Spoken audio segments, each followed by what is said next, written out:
오늘 우리에게 주신 하나님의 말씀은 어제에 이어서 요한복음 10장 19절에서 28절까지,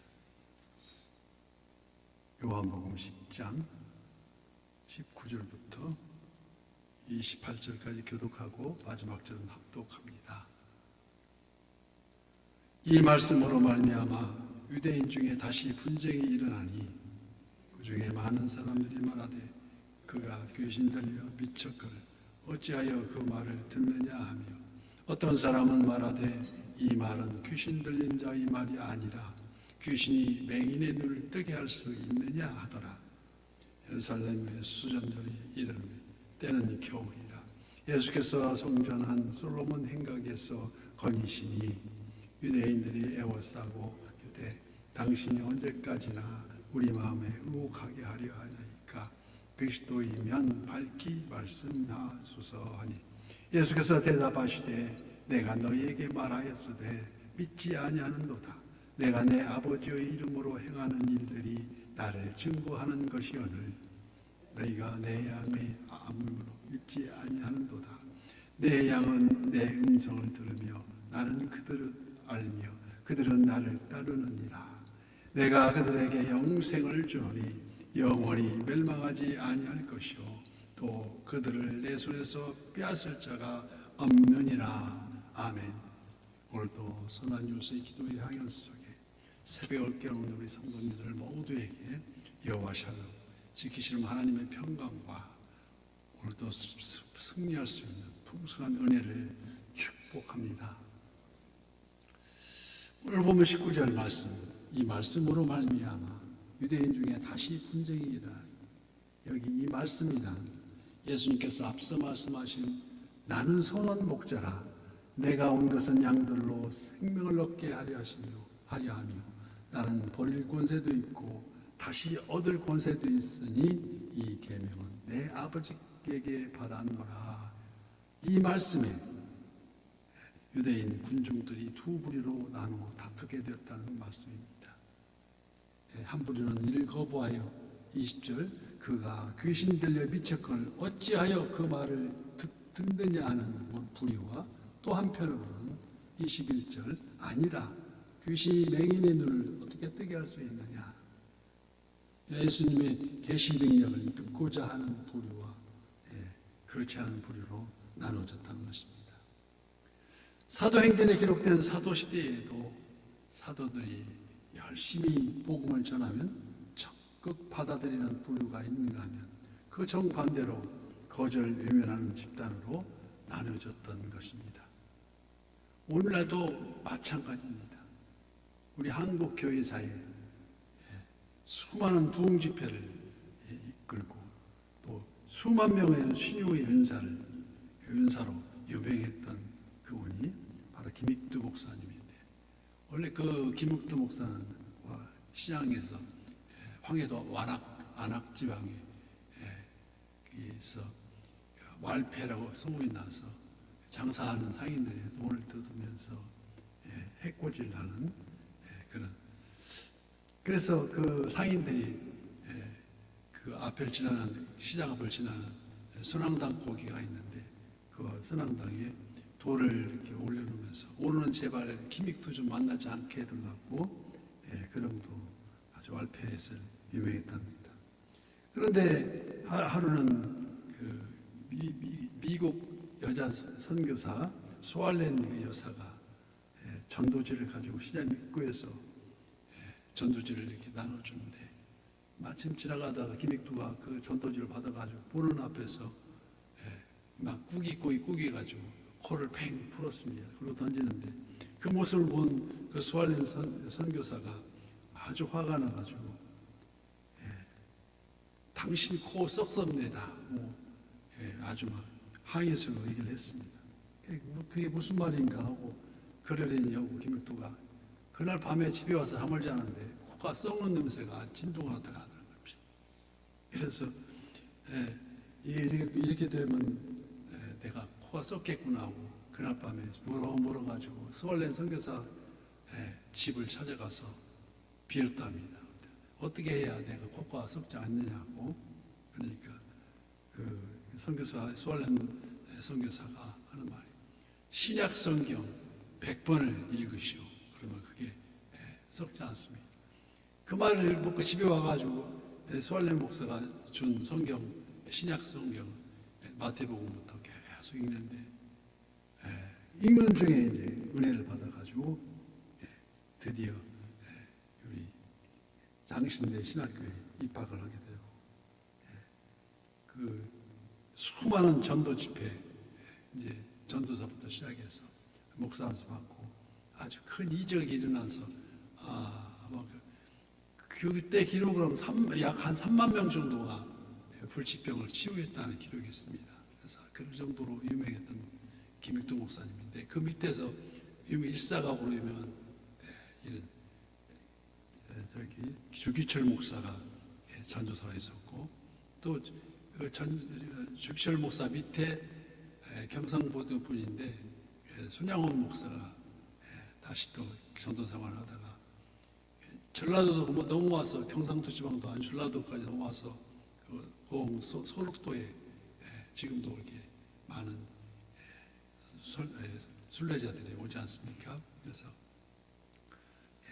그 손을 이었는데 지금도 그 요한복음 11장 25절 말씀과 같이 예수께서 이르시되 나는 부활이요 생명이니 나를 믿는 자는 죽어도 살겠고 무도로 살아서 나를 믿는 자는 영원히 죽지 아니하리라. 그래서 이것을 내가 믿느냐고 말씀하시면서 그 예수님의 공생에는 오직 복음 전파의 수호자로서 섬김의 생활을 이어왔다는 것입니다. 그래서 22절 말씀에 예루살렘의 수전절이 이르니 때는 겨울이라. 여기 수전절이 나오는데 또 우리 신약 성경에는 수전절이 이 한 군데만 나옵니다.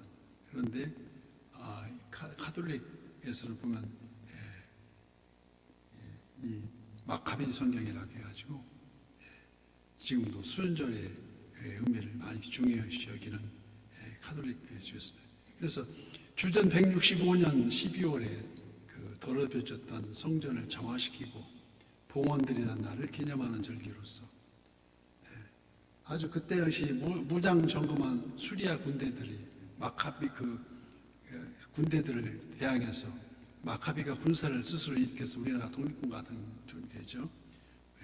그래서 그 군사들을 물리쳐서 마카비 혁명이라고 불리우는 그 당시 감히 변제단 위에 제우스 신상을 세우므로 종교적 갈등을 자아내게 하는 그래서 그 내용이 가톨릭 외경에 마카베오 상본 하곤으로 나눠져 있습니다.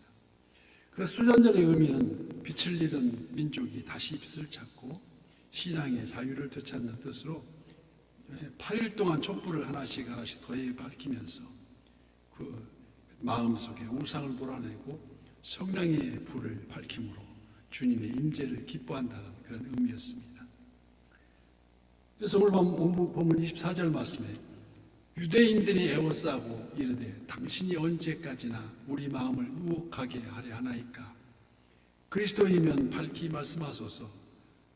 그렇게 말씀한 이에 주님께서 친히 25절 말씀 예수께서 대답하시되 내가 너희에게 말하였으되 믿지 아니하는도다. 내가 내 아버지 이름으로 행하는 일들이 나를 증거하는 것이거늘 친히 내가 너희에게 말하였으되 믿지 아니하는도다. 이는 마치 수가성 여인에게 내가 크라고 말할 듯 했듯이 하나님은 영이시니 예배하는 자가 영과 진리로 예배하라고 말씀하십니다. 실로암 못에 보내어 눈을 뜨게 한 나면서 소경된 자에게 내가 인자를 안 믿느냐고 말씀하였을 때에 주여 믿고자 하나이다. 내가 그인이라 말씀하시던 우리 주님께서 이처럼 내가 아버지의 이름으로 행하는 일들이 나를 증거하는 것이거늘 이는 마치 이사야 35장 5절 말씀과 같이 그때의 맹인이 눈을 밝힐 것이며 못 들은 사람이 귀를 열릴 것이며 그때의 저는 자는 사슴같이 뛸 것이며 말 못하는 자에게는 말 못하는 자의 혀는 노래하리니 이는 광야에서 물이 솟겠고 사막에서 시내가 흐를 것입니다. 바로 이 예언의 말씀의 성취라는 것을 우리는 알아야 합니다. 그럼에도 불구하고 눈을 떠서 보고 있을 때 바로 보지 못하는 영적 소경이나 그 소경과 다름없는 이들에게 도무지 확신을 하지 못하는 오늘날도 똑같은 상황입니다. 그 이유는 26절 말씀, 너희가 내 양이 아니므로 믿지 아니하는도다. 오늘날도 이와 마찬가지로 똑같은 상황입니다. 그날에 가까워질수록, 우리 주님 강림하는 날에 가까워질수록 강박함에 더해가고 교만의 극치를 이루고, 아무리 가진 수단을 동원해서 전도를 해도, 인도하려고 해도 이 핑계 저 핑계로 나중에 보자고, 나는 이대로가 좋으니 실컷 즐기다가 내 죽기 전 1년 남기고 내가 알아서 가겠노라고. 이는 마치 누가복음 12장 20절 말씀과 같이 하나님은 이르시되 그 어리석은 부자에게, 어리석은 자여 오늘 밤에 내 영혼을 도로 찾으리니 그럼 내가 준비한 것이 누구의 것이 되겠느냐고 반문하십니다. 그런가 하면 평소에 그저 친절히 지내다가 무심코 한 마디 톡 던지는 말로 같이 기어이 가자 말하면서 서슴없이 따라 나오는 그런 부류도 있습니다. 아무리 전도해도 요지부동한 자는 아직 때가 되지 않았거나 그렇지 않으면 너희가 내 양이 아니므로 믿지 아니하는도다 말씀과 같이 우리 안에 들어갈 수 없는 양이기 때문이라는 말씀입니다. 그래서 27절 말씀, 내 양은 내 음성을 들으며 나는 그들을 알며 그들은 나를 따르느니라. 그리하면 28절 말씀에 내가 그들에게 영생을 주노니 영원히 멸망하지 아니할 것이요 또 그들을 내 손에서 빼앗을 자가 없느니라. 여기 두 가지 큰 약속 언약을 선포하지 않습니까? 내가 그들에게 영생을 주노니, 그 첫 번째가 말씀드렸듯이 바로 영생의 약속입니다. 영생은 일생일대의 극도의 기쁨이며 축복인 줄 믿습니다. 영원히 멸망치 않는 지상 최대의 축복. 그 다음에 두 번째가 약속이 그들을 내 손에서 빼앗을 자가 없느니라고 말씀하십니다.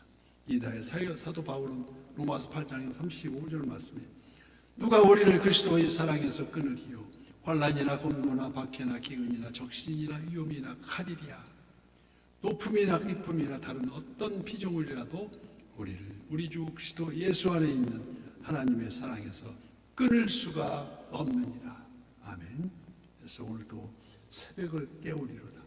새벽을 여는 기도와 함께 일생일대의 국도의 기쁨과 축복으로 주님의 날을 미리 예비하는 그 성의를 준비하는, 우리 돌아갈 내 고향 저 천국 소망을 안고 폭풍 흑암 속 귀 기울이사 손잡고 날인도 하소서. 잡은 손 꼭 붙들고 승리하는 우리 선한 요새 모든 지체가 되시기를 예수님 이름으로 축복합니다.